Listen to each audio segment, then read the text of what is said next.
Hi, this is Zach. Welcome to Cisco Knowledge Base.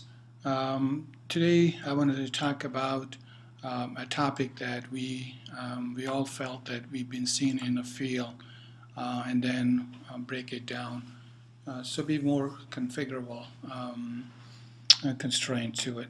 So the topic is that I have outlined here. I say installation and configuration of Cisco Context Directory Agent. We call CDA for short. So essentially, what is the CDA? CDA is the software application that packaged an ISO image. So it can be hosted on x86 machines, on a virtual machine, on a VMware ESXi servers. In this example, I'm going to be working with following platforms. I have a virtual WSA and Windows 2008 R2 machine. CDA, the release is 1.0.0.0.11, and it's going to be hosted on ESXi 5.0 server. So CDA is the ISO image, so it's got to be installed in the VM environment. Since this topic is semi-complex, so what I have done is I kind of want to run it in phases. So phase one will include downloading the CDA, downloading the user guide, and performing installation and configuration according to the user guide guidelines. Something to stand out, which is the guest OS Linux base, that would be the machine, and then CentOS 4.5 as the operating system. Then we'll run through the setup real quick. Nothing complex there. Once the installation is complete, so the setup, running the setup through is entering this host name, IP address, subnet mask, and default gateway, whatnot. And then phase two and phase three are the little complex. So phase two, I label this as a critical part where we got to configure the audit policy, group policy, domain hotfixes, WMI exceptions on the Windows AD side of it. And then our user guide does a pretty good job as to what exception need to be made, what policies need to be configured on our privileges. And then we'll go ahead and add an Active Directory via the GUI on CDA. And then we'll add a WSA as a client, and then add CDA agent to a web security appliance under the transparent redirection and then in a realm. And then this is something that web security appliance must join AD domain, and then connectivity between WSA, Active Directory domain, and CDA established. And then have configured at least one identity with the TUI enable, which is the transparent user identification. There are a couple of hot fixes that also need to be applied. We'll go through them real quick. Jeff put together a pretty good KB that comes pretty handy. In this case, it's 8807. In phase three, then we'll move on. We'll look at some of the troubleshooting steps. We'll look at the GUI live and logs errors, CDA logs, command line, how we can start and stop CDA application itself. And then we run through the CDA CLI command, just the common ones. There are some resources that we can talk about in the end. So with that, we'll go top of the page. So I have these labeled already here, so let's bring this up. So very first link is the one to download CDA from this website, and that's the one that I have labeled here. So this is the page that you download from. You log in, you need a CCO login to download this. And then with the ISO size, you may want to make sure it's the 810 megs. There are a couple of images I think I came across when I was testing this. It was few meg or less. I think it was posted for a short while. It was not a correct image. Anyway, and then the second link is the PDF guide as well. In order to set this machine up, what we'll do is we'll log into the vCenter here. and it's over here. So these are the this is the RTP data center cluster, and one of the VM that we're going to install on is 172.18.254.132. To install, once you have that file downloaded, the best practice is to stage or push that to data store. So local data store in this guy here, if I want to see it, configuration, I go highlight the host, configuration, storage, data store, right click on data store, browse database, and that's where my CDA, that's the one I have downloaded and staged it. So that's, as I said, the best practice is to stage that on the local data store.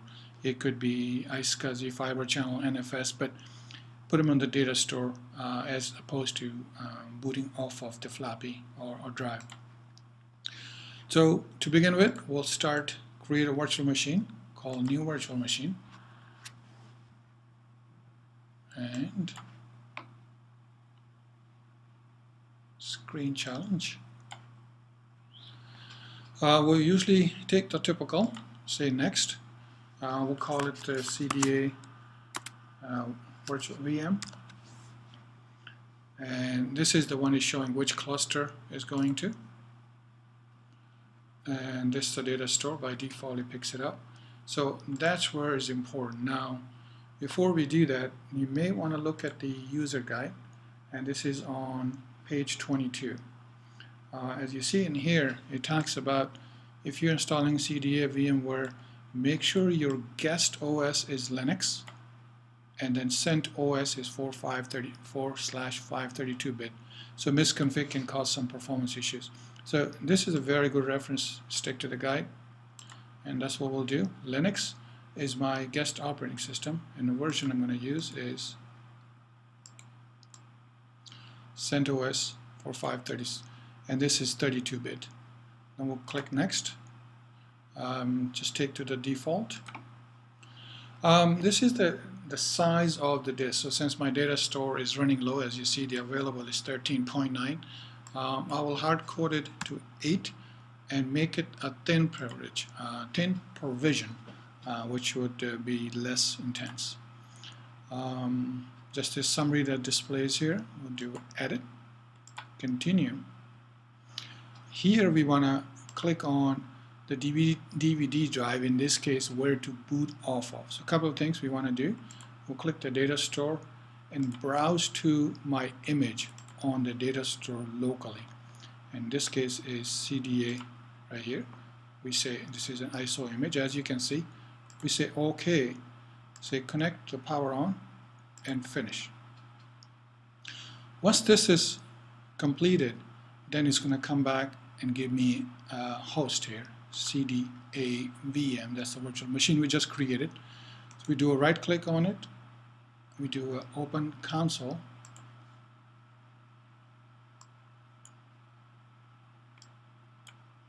and then we'll power on VM by using this button here.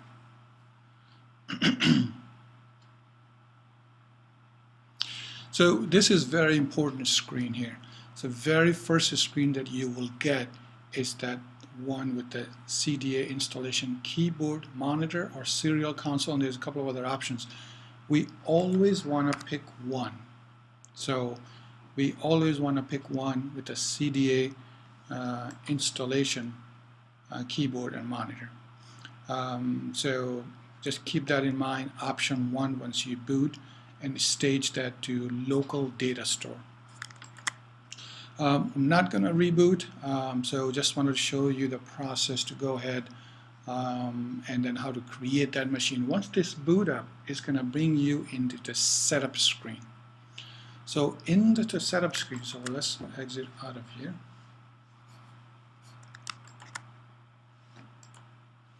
And VM tool can play tricks on you sometime.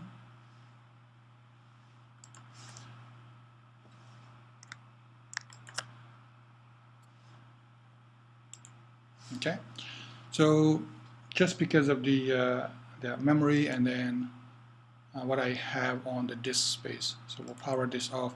So I ran through one of the installation. All it is goes through the several screen and bring you on a setup screen.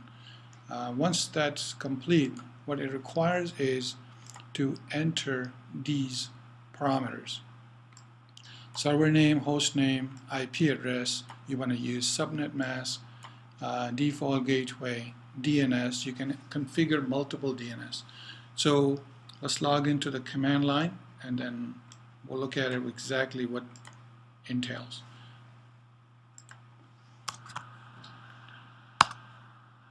So 172.18.254.54 is one of the CDA that has been installed, and that's what we log into.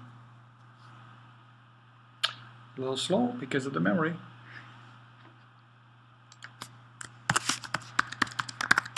Password. So once you configure this, that will be the basic lookalike. So the IP address that you configured comes in here. IPv6 is enabled by default. You can disable it on the interface level. IP name server, that's my, in this case I have two of them, 172.18.254.28 and then 43. This is my gateway. So that's the extent of a basic config that initially it requires. So once that is done, you can verify you're able to log in and whatnot. So we'll go back here. So that basically concludes phase 1 here in this case. So phase 1 is completed by completing this. We'll jump on to phase 2. So on phase 2, there are several critical stages where again, the user guide does an excellent job, so I will jump over back to user guide on page number 22. Okay.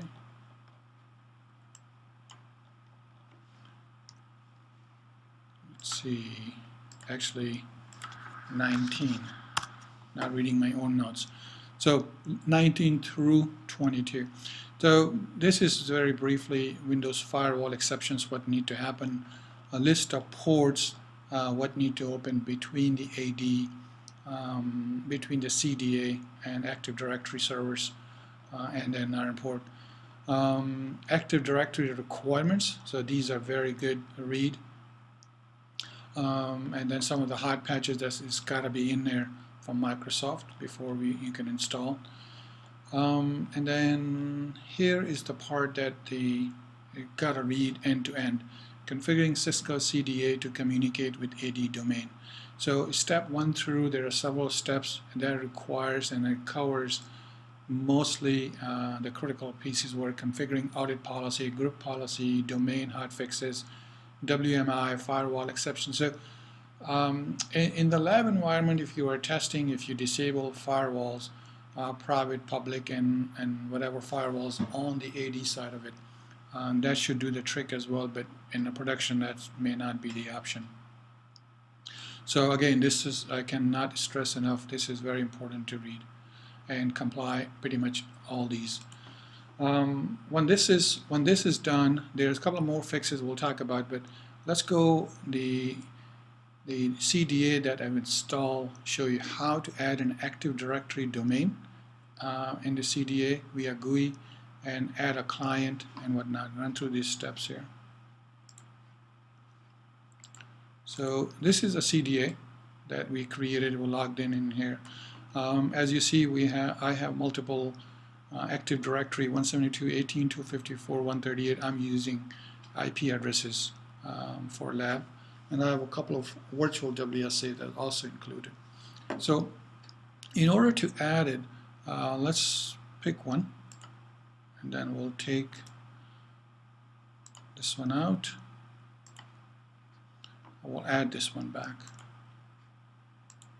So in this case, with the display name, I can call it AT&T. That was the name. I've been using IP, so 172.18.254.138. And then if the DNS is properly configured and working, then you should be able to use FQDN here. 18.254.138. And then username. So This is the administrator account that have a domain privileges.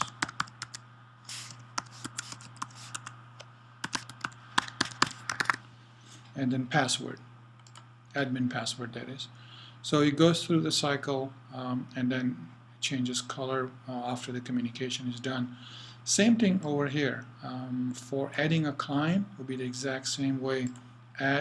You add a host name, in this case a virtual WSA, then IP address. So in this case, since we can take one out here for testing. Okay, we'll add this guy. I'll call virtual WSA2. This one was 172.18.254.99. Password is, in this case, in the lab, I have it as an iron port. Save it. This goes through the cycle and does that as well. Now, as you look on the right-hand side, this is a syslog server. This is an optional. If you have a syslog servers, and production customers will have something like that so they can see the live logs. So that's this end of it. Now, by looking at our nodes, we added this bullet here. We added client here. Then we'll go through the CDA agent to web security appliance, make sure, and then joining the domain, all that. And then creating at least one identity with the WSA with 2E enabled. So this time we'll log into the GUI on the iron port. In this case, I am using, there's a couple of realm that I've configured for testing purpose. I've been using this NetApp realm. So what I'm basically we're saying is this is the configuration for same place when we've been doing for AD agent, and then we also do CDA. So this is my CDA IP address, and then secret. Secret is the same that when we typed it in a previous step into the GUI of CDA. So that's this piece here. Now this already have joined AD domain, so which is good, NetApp one. And then for the policies, identity, let's go back to look at the identities.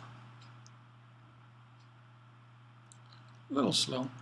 I created a NetApp auth ID, and that has, let's take a look. So as we were saying, is 2E's got to be enabled. Identify user transparently, so in here for transparent authentication. And then for my realm, I picked the NetApp one, and then left everything as a default. With that, tying with data policy, that's still pretty basic, nothing unique there, just tying with the NetApp auth ID with it. And then, so that brings us to phase 2, to here. So this Microsoft 2008 R2, if the customer is running Windows 2008 R2, is critical that they run. There's 2 additional hot fixes, and there was a KB, as I said earlier, put together by Jeff and RTP team. It's pretty good. So this KB have step-by-step details. This is 8807. Just to give you a gist of it, what need to happen. The path for registry setting is over here. HKLM, you got software, classless, Windows, 6432 node, or in this case it will be classes CLID, and this is a registry name. So you can walk the tree, and let's jump over to, this is my remote desktop. Well, that's not the one. You want to look at this one. So this is a remote desktop.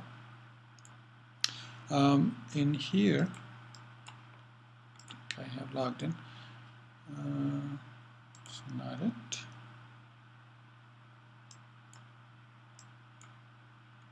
Okay, taken down.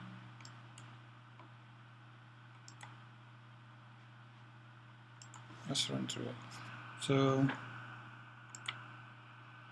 we do reg edit, basically in there. But so what you can do once you come down to this path, basically all it is a tree path, right? Software, classless, CLSID, and if I go all the way to the top will show, but then I'll do edit. The quickest way I found is edit, find, and then paste this IP ID. See? And it finds it here. This is the one that we just picked one. You do a right click on it. Again, Jeff did an excellent detailed steps on the KB. You may want to see permission. Then you go to advanced. You look at the owners and the domain admin. In this case, admins group. You will require to change it there. Once it's changed, then you come back here and look at the domain admin. You want to give a full control. That's all it is. So we'll cancel out of here. Just to see it, if you from the top of the tree, that's where it is.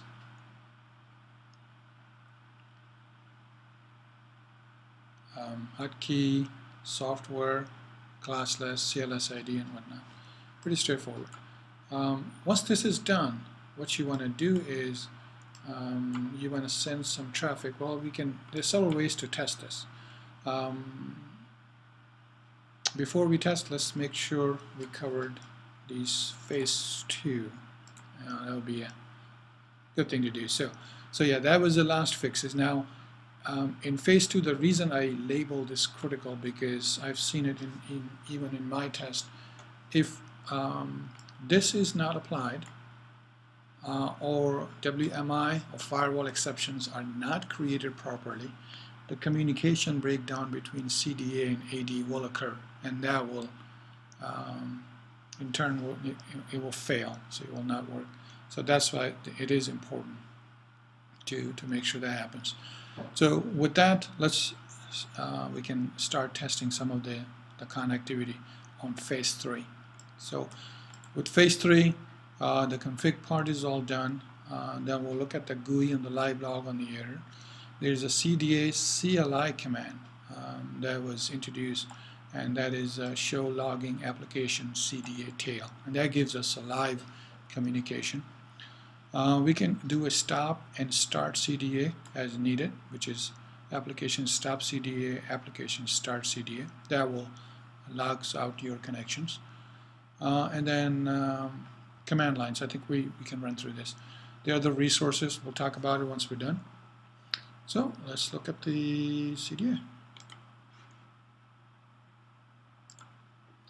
So command line first. As we were looking at it, so on config part of it, there's not much actually. Is the IP address, DNS, IP name server, default gateway. That's about it. So if you want to look at some of the commands, what's in it, that will be all the command. You can run one at a time and see what are the subcommands are, but for the most part, you want to look at the application level. So the one we were going to use in this case, show logging. You can see that application name, in this case CDA, and then we want to tail it. So this is my live log communication between the Active Directory, WSA, and CDA. So decom timeout, debug radius, connection sent or request sent. So the way you read, of course, the time, what's the debug AD observer log from the AD agent, and the state is up. Which NetBIOS name in this case is AT&T, what's the username is using, administrator, so on and so forth. So this is still communicating. Now with the AT&T one is the second one that we configured, and then as we see, this is constantly coming up. So we'll leave that running, and then we'll jump over to AD agent, CDA rather. So the one that have configured is 172.18.254.28. I have applied all the hot patches. Not sure about 138, so that's why that's still blue here. And then 100 is the virtual WSA, that's for testing. Now I've been testing with administrator account, and you just see here that's how the mapping will show up. This is 172.18.254.100 is my virtual WSA. DC, this is the NetApp, it's the Active Directory server. That's the timing account. So if the user have a multiple, if the customer have multiple users, of course, going through CDA and ADA and then Active Directory, will be several pages of these mapping you will see. You can refresh it on a system level mapping. You can also do a session timeout. There's several other things, but more importantly, you want to look at the mapping. The refresh by default is set to none, but you can set it to any time you want. Live log on the GUI, that's also pretty good. Now, in this case, as we were looking at it, this is, if you want to look at the more detail, you drop it. In this case, is 100 is an access request, and then whatever the port, packet size, and what happened. Let's look at more detail. So mask, IP address, port number, message authentication failure. In this case, is a failure because the one we're using for AT&T one. And then sending. These are pretty good as to looking at the actually what's happening between the communication on these devices at the same time. So if your WMI is not configured properly, it will be able to pick up here. Of course, packet capture can give you a lot of stuff, but it will give you a starting point to look at it exactly what is not working. In this case, I can look at it with a virtual WSA and port 100, 172.18.254.100. This is the time, system time that is sent it to, and is it success or failure. Now, at the same time, these logs can get full, and you can clear logs and then other admin stuff. So going back to the command line, this is the live log. So decom timeout, you definitely don't want to see that. And since I said I don't have patches applied right now on AT&T, and it's constantly trying to sync up, and it's not happening. So I have put together some logs that gives you some sense what it looks like when it's working, what does it look like when it's not working, and that would be some use here. So here is the log overview. So now these are the logs that I have captured by running this command. Show logging application CDA tail. When it's working, the sequence that you're going to see is the ADU observer connect server WMI RPC invoked, and you will see subsequent successful.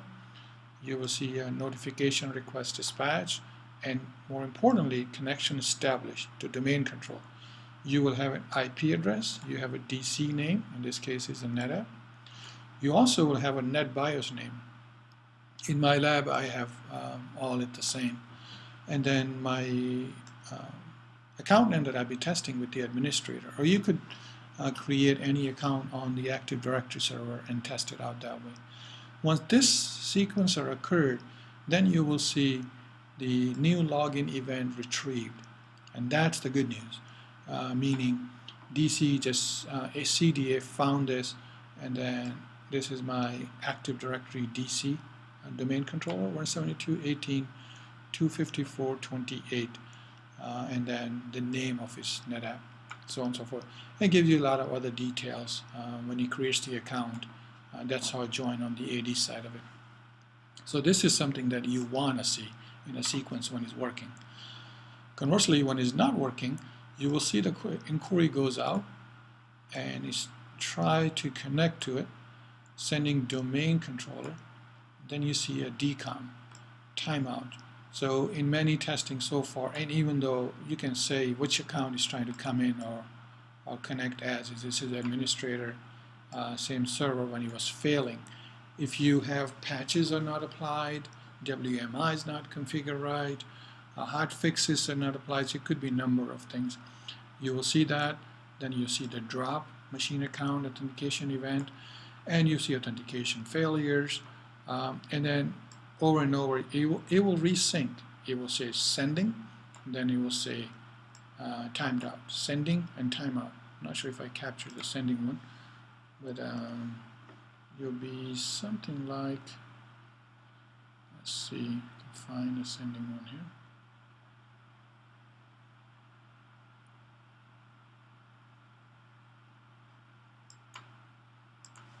See, that works. Sending. So it will be something like debug AD observer sending domain controller status. So you will see a sending and then you'll see a timeout, sending and timeout. So one thing I saw over and over in my test, that the time clock between the CDA, make sure the engine, when you do a time on it, is a current time, your iron port and your Active Directory, all has got to be in the same, either they are, if they are pointing in, most of the time in the custom environment is going to be pointing to the same NTP server, hopefully, and we're pulling up the same time. If not, do check that. This is one of the biggest reason that I saw it was happening. And then the DCOM basically is the domain and trust relationship, privileges or hard patches, could be a number of things that is not happening. So not working one, just as a reference, will be something like that, versus if it's working, you want to see this. So that was that. Apart from that, other resources I have listed here. Robert Hakala out of San Bruno team have put together a KB that has a lot of detail. You can look up that. This is Jeff's Richmond's KB from RTP team. That's pretty good. There is some support as well, CSC dev for AD agent. In past, when I was testing, have some issues, I was able to engage one of the engineers out of dev. WSA Entra, Cisco CDA, user guide have a lot of detail. There's a lot of KBs that have been put together internally. And then release notes also helps. So that's for the most of it. Now, one thing I do wanted to share what I've seen in the field and other engineers have kind of discussed with them. So WMI firewall exception audit policy was not configured properly, or again, if it's in lab environment, if possible, go ahead and disable firewalls to see if syncing is happening or syncing up. DNS issue, if there's a DNS is not working between CDA and Active Directory using the fully qualified domain name, see if you can use the IP or resolve DNS issue. Again, the patches that Jeff talks about in his KB 8807 is pretty important. Check that. CDA ISO image, I think we talked about initially, is uploaded in the data store. Make sure it's uploaded on the data store. Local data store. It could be NFS, SCSI, fiber channel, but it's directly access to it. Hard patches and then time zone. So I think that covers that. On the testing, the way I was testing in the lab, let's look at my remote session here. So the way I was testing is, this is the NetApp Active Directory server. Alright, let's go top of the page. So in the explicit connection, so that's a constraint that still exists for transparent. So I have an explicit connection going to 172.18.254.101 of the virtual WSA and sending traffic that way. And with the ID, let's see here. And I think we're logged into, well,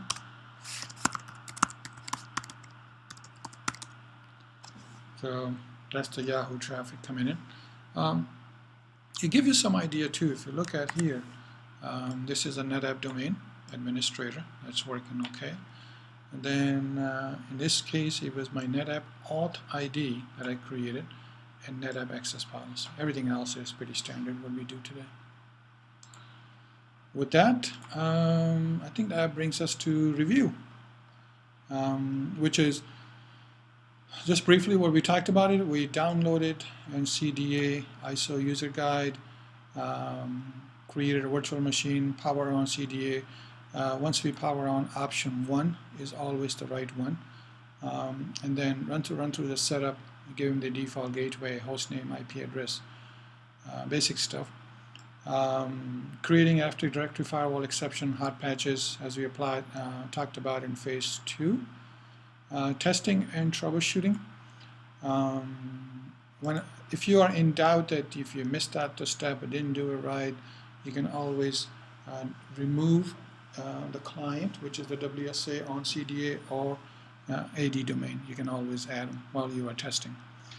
CDA resources, and then common issue. These are, we talked about it. Again, the reason I put together in phases, because there's a lot of content and pitfalls all over. So phase 1, try to install it, run through the setup, make sure you're successful. Phase 2, apply all the patches, AD domain, WMI, exception, hot patches. Once you do all that, then you start troubleshooting. Make sure you have all these applied.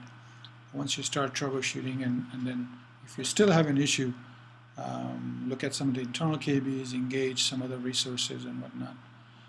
With that, I think that covers the whole everything in here. And thank you so much for joining. And we'll see you in another KB. Have a great day.